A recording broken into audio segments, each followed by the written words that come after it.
परम पूज्य पंडित प्रदीप मिश्रा जी की महाशिवरात्रि शिव महाप्राण कथा सीहोर कुबेर धाम में शुरू हो गई है, जो कि 7 मार्च से लेकर 13 मार्च तक चलने वाली है। आज की कथा में गुरुजी ने 5 उपाय की जानकारी दी है। गुरुजी ने कहा है कि आप सभी को महाशिवरात्रि की बहुत बहुत शुभकामनाएं। आज के दिन आपको एक क्षण के लिए भी शिव महाप्राण कथा श्रवण करने का अवसर प्राप्त हो रहा है, तो ये आपको और हमारे लिए सौभाग्य का दिन है।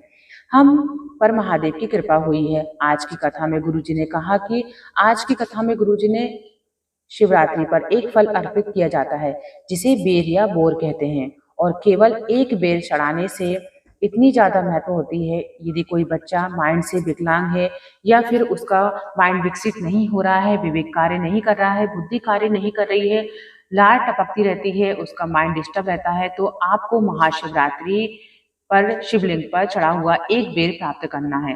अर्थात आपको पहले एक बेर महादेव की शिवलिंग पर अर्पित कर देना है और उस बेर को औषधि के रूप में आपको अपने घर ले आना है। बाबा से निवेदन करना है कि ये बेर मैं औषधि के रूप में अपने बच्चे के लिए लेकर जा रही हूँ, और उस बेर को उठा लेना है। फिर जिसे परेशानी है, सबसे पहले उसको उस बेर का ऊपरी भाग उसे खिला देना है। बेर को आप खिला दीजिएगा और इस बेर की गुठली को फेंकना नहीं है। इस बात का आपको ध्यान रखना है। उसको आपको संभाल कर रख लेना है और अगले दिन से उस गुठली को आपको घिस कर उसका चंदन बनाना है, और थोड़ा थोड़ा चंदन पंचाक्षर मंत्र मतलब ओम नमः शिवाय या श्री शिवाय नमस्तुभ्यम मंत्र का जाप करते हुए उस बच्चे के मस्तक पर आपको लगा देना है। पूज्य गुरु जी ने ये नया और अचूक उपाय बताया है। यदि जो चंदन रहेगा सुबह सुबह उस बच्चे को थोड़ी थोड़ी मात्रा में देना शुरू कर दें, खिलाना शुरू कर दें, तो उसको बहुत ही ज्यादा आराम मिलने लगेगा।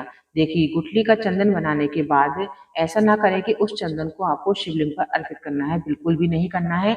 गुठली झूठी हो जाती है, तो आप जो चंदन प्राप्त करेंगे उस चंदन को आपको सीधे बच्चे को खिला देना है और मस्तक पर लगा देना है। 15 से 20 दिन तक आपको ये करना है, लाभ देखने को मिलेगा। पूज्य गुरु जी ने ये उपाय आज की रात करने के लिए कहा है। जो लोग महाशिवरात्रि में इस उपाय को नहीं कर सकते हैं, वो अगले दिन आने वाली मासिक शिवरात्रि पर भी कर सकते हैं। देखिए, ये उपाय बहुत ही नया है और इस उपाय को आप अवश्य करके देखिएगा, आपको लाभ देखने को जरूर से मिलेगा। चलिए जान लेते हैं गुरु जी ने दूसरा उपाय बताया है। गुरु जी ने कहा है कि महाशिवरात्रि की रात की 12 बजे शहद को मतलब अच्छा शुद्ध शहद होना चाहिए, जो कि आपको आसानी से गांव में ही मिल पाता है। देखिए, बाजार में आपको मिलावटी शहद मिलता है, तो पूज्य गुरु जी ने कहा है कि आप लोग यदि गांव में मिल जाता है शहद, तो आप शहद का प्रयोग कीजिएगा। देखिए, उन्होंने कहा कि मेरा जो बेटा था उसके आंखों में मोटा चश्मा लगा हुआ था। जब उसने रात्रि 12 बजे वाला शहद वाला प्रयोग किया तो और आपने आंखों में लगाना प्रारंभ किया तो उसका भी चश्मा उतर गया था। यदि आपके बच्चे का भी चश्मा लगा हुआ है और आप चाहते हैं कि उसका आंखों का चश्मा उतर जाए, तो आपको भी 12 बजे भगवान शिव को शिवलिंग पर शहद चढ़ा देना है। उस शहद को उठाकर घर ले आना है और अपने नैनों में आपको 1 मिनट तक लगातार काजल के रूप में लगा देना है। ऐसा क्रम आप करते हैं तो आपका जो चश्मा है वो उतर जाएगा और आंखों की रोशनी भी स्टार्ट हो जाएगी बढ़ना। पूज्य गुरु जी ने बहुत ही सुंदर सा उपाय बताया। बढ़ते हैं तीसरे उपाय की ओर। गुरु जी ने कहा है कि बेर को खाने वाला और बेर की गुठली को घिसकर चंदन वाले उपाय आज की कथा में गुरु जी ने बताया। पर पिछले साल की गुरु जी की एक शिव महाप्राण कथा में गुरु जी ने उधर मतलब पेट से जुड़ी हुई समस्याओं से मुक्ति पाने के लिए महाशिवरात्रि के महापर्व पर शिवलिंग पर चढ़ी हुई बेर को प्राप्त करके मतलब एक बेर को प्राप्त करने वाला उपाय बताया था। आपको एक बेर प्राप्त करना है और उस व्यक्ति को कुंदकेश्वर महादेव का नाम लेते हुए, जिसके पेट में कोई प्रॉब्लम हो रही है, उसके पेट में जुड़ी हुई कोई समस्या है, तो आप शिवलिंग पर चढ़ी हुई उस बेर को खिलाना प्रारंभ कर दीजिए। बस इतना ही करना है और आपको लाभ मिलेगा। आगे बढ़ते हैं चौथे उपाय की ओर। गुरु जी ने कहा है कि शिवलिंग पर बेर को चढ़ाकर प्राप्त करके खाने का इतना महत्व होता है। आपको सोचिए कि आज के दिन शिवलिंग पर जल चढ़ाने का कितना अधिक महत्व होगा, और शिवलिंग पर चढ़े हुए जल का आचमन करने का महत्व भी बहुत अधिक होगा। गुरु जी ने अगला उपाय बताया, जो कि 5वां उपाय है। गुरु जी ने कहा है कि चढ़ी हुई बेलपत्र, आज के चढ़े हुए गेहूं के दाने का बहुत ज्यादा महत्व होता है। गेहूं के दाने से जुड़ा हुआ एक बिल्कुल और नया उपाय आज की कथा में गुरु जी ने बताया। आज रात भर आप इस उपाय कर सकते हैं। यदि आप महाशिवरात्रि दिन नहीं कर पाते तो मासिक शिवरात्रि पर इस उपाय कर सकते हैं। गुरुजी ने कहा कि आप खुद का मकान बनाना चाहते हैं, खुद का मकान लेना चाहते हैं, गाड़ी लेना चाहते हैं, आपके पास कुछ है नहीं प्रॉपर्टी आप चाहते हैं, तो आपको ये विशेष उपाय करना चाहिए। भोलेनाथ की शिवलिंग पर महाशिवरात्रि की रात्रि में गेहूं की एक बाली आपको चढ़ाना है। उस बाली को उठाकर उसमें से 12 दाने निकाल लेना है। अगर आपको गेहूं की बाली नहीं मिल पाती है तो आपको इसका एक गुरुजी ने समाधान बताया है। आपको 12 गेहूं के दाने शिवलिंग पर अर्पित करना है और उन्हें उठा लेना है। गुरुजी ने कहा आज पहली शिवरात्रि है तो एक दाना आपको भोलेनाथ को चढ़ा देना है और 11 दाने अपने पास रख लेना है। और हर शिवरात्रि को अगले महीने से जो आएगी प्रत्येक माह में एक मासिक शिवरात्रि पड़ती है जिसे हम मासिक शिवरात्रि कहते हैं। जानते हैं आपको आने वाले जो शिवरात्रि है उस पर 11 दाने जो हैं उसमें से एक दाना फिर आपको चढ़ा देना है, यानी कि हर एक मासिक शिवरात्रि पर आपको एक एक दाना समर्पित कर देना है। उसका उपाय ये है कि आपको ये जो दाने हैं वो आपको माता अशोक सुंदरी के स्थान पर अर्पित करना है। इस बात का आप विशेष ध्यान रखिएगा। 12 दानों में से आपको 11 दाने अपने पास रख लेना है और एक दाना आज आपको माता अशोक सुंदरी के स्थान पर अर्पित करके ये उपाय की शुरुआत करना है। और आने वाली हर मासिक शिवरात्रि में आपको एक एक दाना माता अशोक सुंदरी के स्थान पर अर्पित कर देना है। इस प्रकार से आपकी 11 मासिक शिवरात्रि और एक महाशिवरात्रि मिलाकर 12 दाने अगले साल की महाशिवरात्रि आने से पहले ही आपके घर में बिजनेस बढ़ जाएगा, कारोबार बढ़ जाएगा और आपका खुद का मकान भी, खुद की प्रॉपर्टी भी सब कुछ आपका हो जाएगा। यानी कि आप जो खरीदना चाहते हैं, जो लेना चाहते हैं, आपके पास सब कुछ हो जाएगा।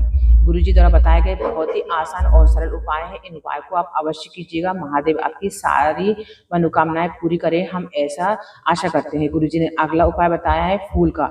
गुरुजी ने कहा है कि यदि आप फूल तोड़कर किसी भी कलश में डाल देते हैं, इससे पहले उसमें जल भरा हुआ है, मतलब जल के अंदर आपको फूल नहीं डालना है। अगर आप जल के अंदर से पुष्प को निकालकर शिवलिंग पर या किसी भी देवता पर या किसी भगवान को अर्पित करते हो तो उसे स्वीकार भगवान महादेव नहीं करते हैं। आपको कलश के अंदर कभी भी जिसमें जल भरा हुआ हो उसमें आपको पुष्प को नहीं डालना है, क्योंकि वह देवता को हम अर्पित नहीं कर सकते हैं, क्योंकि उसमें उस पुष्प को जल में डालकर पहले ही जल देवता को अर्पित कर दिया है। गुरुजी ने कहा है कि ऐसा आप करना करें। अगला उपाय जानते हैं कर्ज मुक्ति के लिए। महाशिवरात्रि दिन एक बिल्कुल नया उपाय बताया। गुरुजी ने कहा है कि आपको एक कटोरी में थोड़ा सा दूध ले लेना है और इस दूध के अंदर आपको थोड़ी सी शक्कर डाल देनी है। इस पर बात का आपको ध्यान रखना है। जब आप भगवान किसी देवी देवता को दूध के अंदर शक्कर डालकर अर्पित करते हो तो आपको किसी भी चम्मच या अपने हाथ की उंगली का उपयोग करते हुए उस शक्कर को दूध में मिलाना नहीं है। आपको बस इतना करना है कि पात्र के अंदर आपको दूध डालना है और उसके ऊपर आपको शक्कर डाल देना है, बस इतना ही करना है। इसके बाद आपको एक बेलपत्र लेना है और बेलपत्र को आपको शिवलिंग के ऊपर अर्पित कर देना है। बेलपत्र को आपको इस प्रकार से अर्पित करना है कि बेलपत्र की डंडी वह है जलधार की ओर होना चाहिए। इसके बाद आपने जो दूध लिया है उसके अंदर आपको शक्कर डाल देना है, उसे आपको शिवलिंग के ऊपर जहाँ पर बेलपत्र अर्पित की है वहां पर अर्पित कर देना है। धीरे धीरे अर्पित कीजिएगा। इसके बाद आप जहाँ से दूध नीचे गिरेगा, शिवलिंग से जलधारे से नीचे गिरेगा, वहां पर आप एक पात्र रख लें और उसमें कुछ बूंदे थोड़ा सा दूध आपको प्राप्त कर लेना है। तो थोड़ा सा दूध आपको झेल लेना है और अब उस पात्र में दूध प्राप्त कर लेंगे। इसके बाद आपको उस पात्र को हटा देना है और शिवलिंग पर एक कलश जल अर्पित कर देना है।